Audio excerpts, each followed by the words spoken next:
Hello, ninth graders. First, I want to say thank you to those of you who read our last book, Into the Clouds by Todd Olson. Amazing true story with a compelling narrative for each of the climbers over the course of a number of years, and an ending that was thought-provoking. So thanks for sticking with it. Today is Disney Attire Day, as you probably know, on Spirit Day. So sporting my Disney attire and Cinderella's castle from Walt Disney World in the background. Actually, took this photo myself, so excited to kind of share it with you.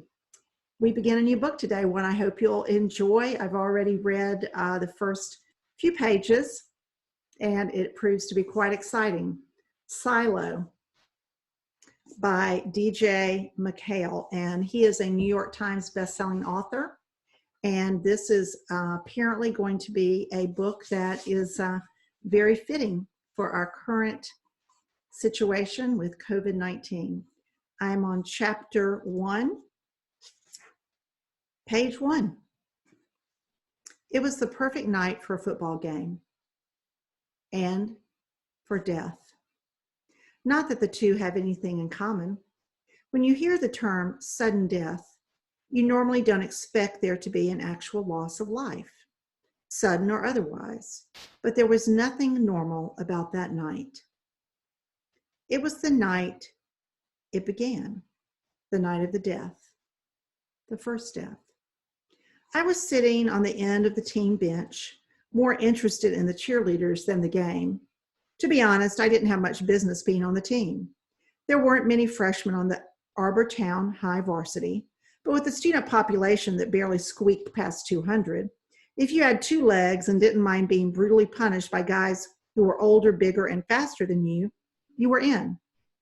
I'm not exactly sure why I accepted the role of living, tackling dummy, but I like football and figured that in a few years, I'd be the one running over hapless freshmen. So I guess I was paying my dues. My main duty during a game was to be the sprinter on the kickoff team. That meant I had to run directly for the guy who fielded the kick, which made me the first to get taken out by the wall of blockers who were intent on stopping that very thing. It was an ugly job, but at least it meant I'd come out of a game with a little dirt on my uniform. My other duty was to be the backup for our senior tailback, Marty Wiggins. That's why I spent most of my time on the bench watching the cheerleaders. Marty was a legend. He'd had big-time colleges sniffing around him since he was a sophomore. He was that good. But on that night, he was just sick. The stands were packed. For Arbor Town High, that meant maybe 500 people. It wasn't exactly the Rose Bowl, but you wouldn't know that from the excitement Marty was generating. The place went nuts every time he got his hands on the ball because he was running over guys and knocking them aside like bowling pins. When he was tackled, which wasn't often, it took 3 players to drag him down. It was like watching a pro beating up on Pop Warner boys. He was in for most every play of the game until, with only a few minutes left, he dropped down next to me on the bench to take a rare breather. He sat there gulping air, staring back at the field. I figured his night was over, so I held up my fist for a knuckle bump and said, "Dude, awesome." Marty looked at me, and I froze. He had a fiery, wild look in his eyes that made me think of, for one terrifying moment, that he was going to hit me. The guy was totally charged up with excitement, anger, insanity. He didn't bump knuckles. Just as well, he might have broken my hand. I sat there like a fool with my fist hovering unbumped. I didn't want to say anything else for fear he'd drive his helmet through my face. Instead, he grabbed my forearm in a grip that was so fierce I had black and blue marks the next day. "What's happening?" he whispered through gasping breaths. He said it with a disturbing mix of fear and confusion that made me believe he truly didn't understand what was going on around him or with him. Oh, what do you mean? I asked tentatively. Wiggins, barked Coach. Marty jumped to his feet and sprinted back into the game as if he had been launched from a catapult.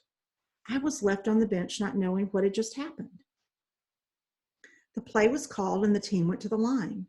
Marty was pitched the ball and he rumbled around left end for another 15 yards. All was well. Marty was fine.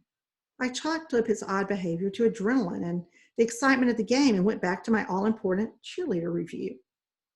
Arbortown is a pretty small place, so going to a high school football game was the best thing to do on Friday nights in the fall. Okay, the only thing to do. As I scanned the crowd, I saw many people I knew, including my mother and father. Dad gave me a big smile and a thumbs up. Mom wasn't as enthusiastic.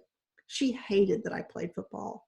Her deep frown meant she was expecting me to get injured just by sitting on the bench. I gave them a small wave, then looked away to notice a strange face in the crowd.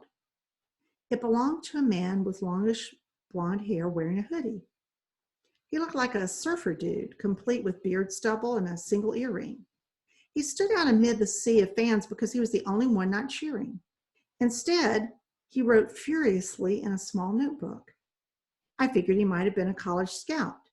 It would explain why Marty was playing like he was possessed. This could be a scholarship showcase for him.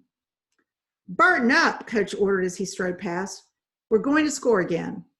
That meant all the wretched scrubs like me had to be ready for another kickoff. We were on the 10-yard line and about to go in.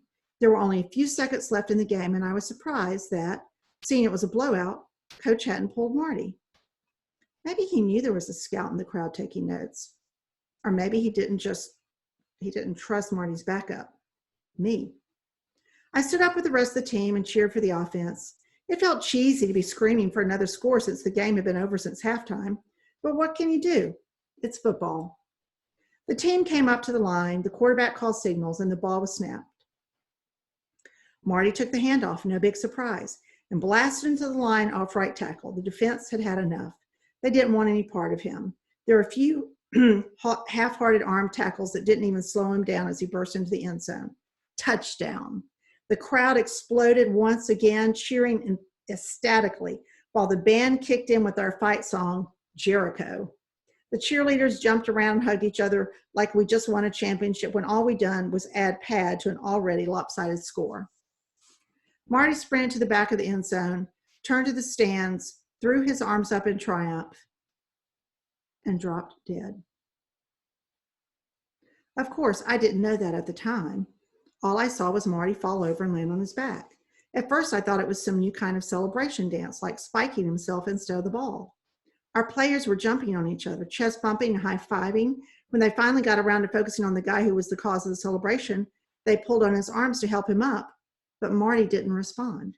In seconds, the emotion of the moment flipped from elation to concern. "Hey," our guys yelled while waving the sign for help, "he's hurt." The crowd noise died instantly. It was a rude jolt to experience the sudden dramatic change from joyous cheers and music to absolute silence. Coach sprinted onto the field, waving at the other players to back away. He was quickly joined by a paramedic. With the rest of our offense huddled nearby, watching expectantly, the paramedic knelt down to examine Marty. There was no doubt in anyone's mind that something serious had happened to our superstar. As he lay still on the grass, two more paramedics ran onto the field with a fracture board. I turned around to look at my parents. Dad's expression now matched Mom's. They knew something horrible had happened. Everyone knew. A few seconds later, we heard the urgent scream of a far-off siren. I didn't look back to the field right away because I was mesmerized by the communal look of anxiety and horror on the faces of each and every person in the stands. All eyes were on the end zone and the guy who lay on his back, not moving. People cleared a path for Marty's dad, who pushed his way through to get to the field. The poor guy was about to find out that his son had just gone from playing the game of his life to taking the final breath of his life. Every last person feared that they were witnessing something horrific, something they would never forget. Nobody moved as they waited for the news they knew wouldn't be good. Almost nobody, that is. As I stared at the stands, I noticed that one person had already left. He hadn't even stuck around long enough for the ambulance to arrive. The surfer dude with the notebook was gone. It was the night of the death, the first death, and it was only the beginning.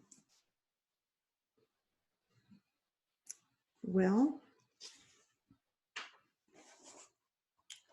this is going to be a compelling book on a totally different level, 9th grade.